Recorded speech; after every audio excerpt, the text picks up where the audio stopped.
السلام عليكم ورحمة الله وبركاته، مشاهدي قناة تجربتي قسم الموتوسيكلات. ازيكم يا رجالة، عاملين ايه؟ معلومة بس كده حبيت اقولها واحذر منها الناس. حاجة شفتها بعناية كده بس والله يعني.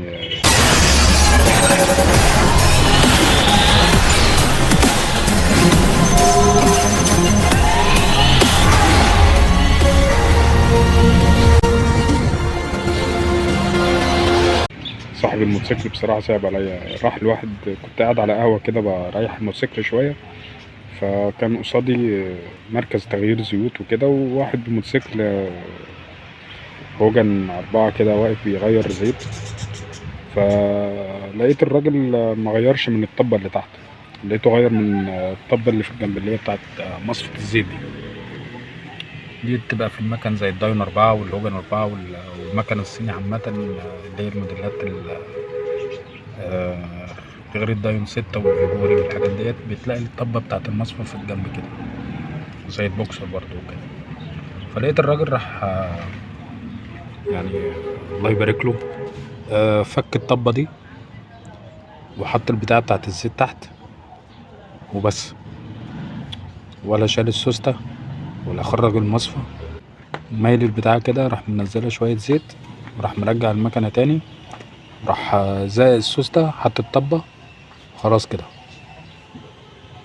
فوقفت كده مستني، قلت طب هقول للراجل بتاع صاحب الموتوسيكل، لقيته راح واخد الموتوسيكل وماشي والراجل تاني عادي فاستغربت. يعني المفروض ان المصفى بتاعت الزيت كده حايشة الزيت جوه، فحرام يعني صاحب المحل بتاع تغيير الزيوت كده ضر الراجل بتاع الموتوسيكل. انت متخيل ان الطبة ديت لما بتتشال المفروض تشيل المصفى بتاعت الزيت، فلما ما شالش المصفى بتاعت الزيت الزيت فضل جوه كده، ما تصفاش كويس. يعني هو ما صفاش اصلا من الطبة اللي تحت. المفروض لو هتصفي من الطبة دي بتشيل السوستة وبتشيل المصفى، وكمان تنضف المصفى عشان لو فيها رواسب ولا حاجة، وتميل المكنة سنة براحتك بقى، مش مشكلة، وتسيبها تصفي براحتها. لكن ده شال الطبة ويدوبك بس سابها تنزل شوية زيت وخلاص على كده، وراح حاطط حتى السوستة والله في مكانها جوه، راح حاطط الطبة رابط، احط جيركن زيت. ولقيته كمان يعني انا لاحظت ان هو بيحط كمان زيت تقيل اللي هو الشيل التقيل. فخلوا بالكم يعني، انتوا حاول تعرف كده اصول تغيير الزيت، عشان ما حرام يعني. الزيت ده يعتبر روح الموتور، فلو ما خدتش بالك من الزيت ولا طريقة تغييره ولا ان هو يتصفى كويس، صدقني هيأثر على الموتور معاك. خلي بالك برضو من النقطة دي بقى، انا وقعت فيها شخصيا. كنت برضو رحت مركز تغيير الزيوت عندي قريب مني، الراجل مستعجل عشان في عربية عايز يلحق يغير لها زيت، راح ربط لي الطبة، ربطها غلط، قرت الطبة اتشرخت. طبعا اضطريت ان انا احل الموتور ساعتها. كنت عملت له لحام الارتيد كده اللي هو 2 في 1، لغاية ما كنت داخل على عمرو، رحت فكك الموتور. وبصراحة رحت وخدت منه حق فتحة الموتور، يعني حق ما كان ساعتها 250 جنيه خدتهم منه بصراحة.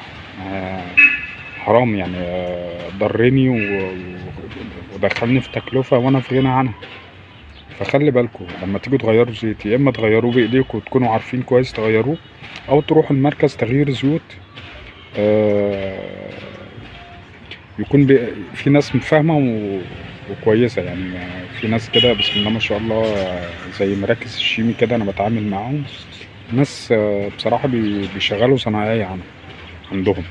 فما فيهاش حاجه ان احنا نروح، حتى لو مكان بعيد شويه مش مشكله، بس هيحافظ لك على الموتور. لان طبة الزيت دي في ناس كتيرة قوي بتقع في المشاكل بتاعتها وبتقرط جامد، تروح مفوتة وترشح زيت، فبدل ما تدخل نفسك في مشاكل ومشاوير وحوارات، لا خليك كده يعني واحدة واحدة كده. حتى لو هتتعلم، احنا هنفضل نتعلم لغاية ما نموت.